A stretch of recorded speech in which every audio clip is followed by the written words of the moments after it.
Ndonë se s'kishte arsye, por ishte jo i drejtë me mua.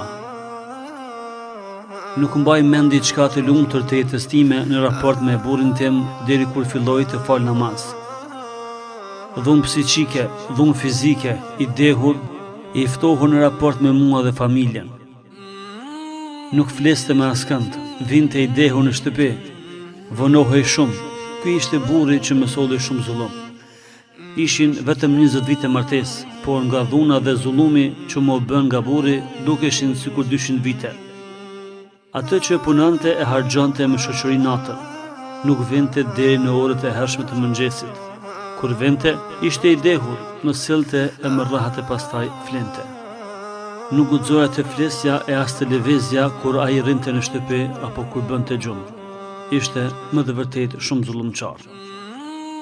Vetëm e ngrënte ushqimin dhe dilte me shoqëri. Çdo para të vetën e harxhonte. Pastaj filloi të më merrte edhe paratë e mia. Pastaj filloi të më shet edhe arin tim. Të gjitha mi mori, mi shiti dhe i hante e i pinte me shoqëri.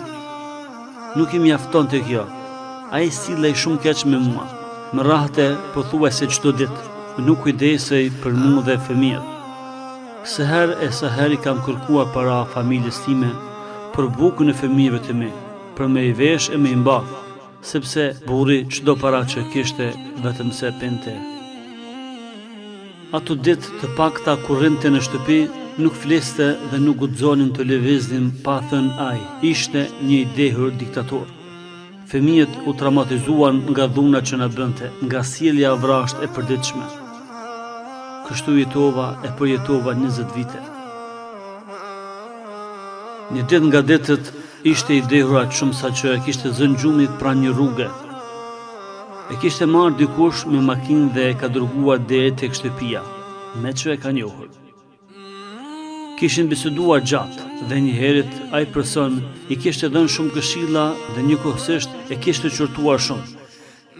Ne s'kemi ditur asgjë. Erdhi në shtëpi, gjysmë i dehur dhe çante. Çante nga dehja, kështu menduam ne të ngrahatit e të frikësuarit. E zuri gjumi, o zgjua e pas disa orëve doli pa fol asnjë fjalë. U befasuam si doli panashar ose rrahur. Rrugës kishte takuar personin e djehit, ai që ka marrë në makinë dhe ka pruar në shtëpi. Një burr i mirë, i mençur, musliman i mirë dhe njëri familjar. Ai person e kishte marrë me vete për kafe dhe i kishte dhënë ca libra. Prap erdhi burri i heshtur, pa fol asnjë fjalë, e zuri gjumin. Kështu veproi disa ditë, sepse personi nuk e kishte lënë rahat duke kishëlluar e qortuar. Për çudi, ai nuk doli me shokët, u zgjua herët dhe rrinte me ne. Kërkoi kafe, pastaj qëndroi me ne në ushqimin e drekës. Kështu edhe të darkës, por nuk fliste aty këtu ndonjë fjalë.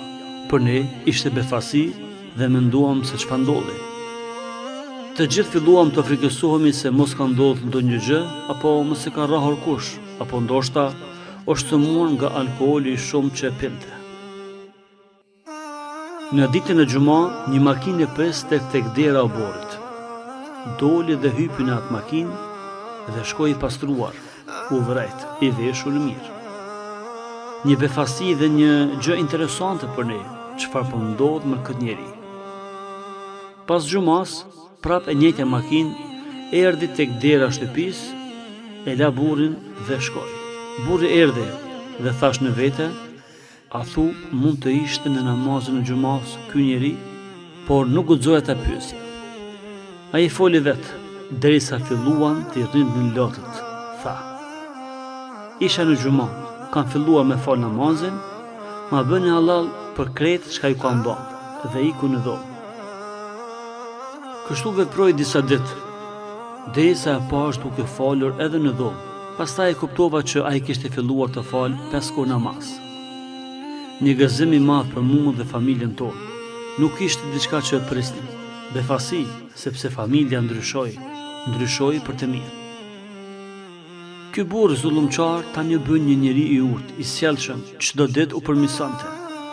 Fliste me ne, shprehte dashurinë, u bë njeriu më i mirë i mundshëm në shtëpi.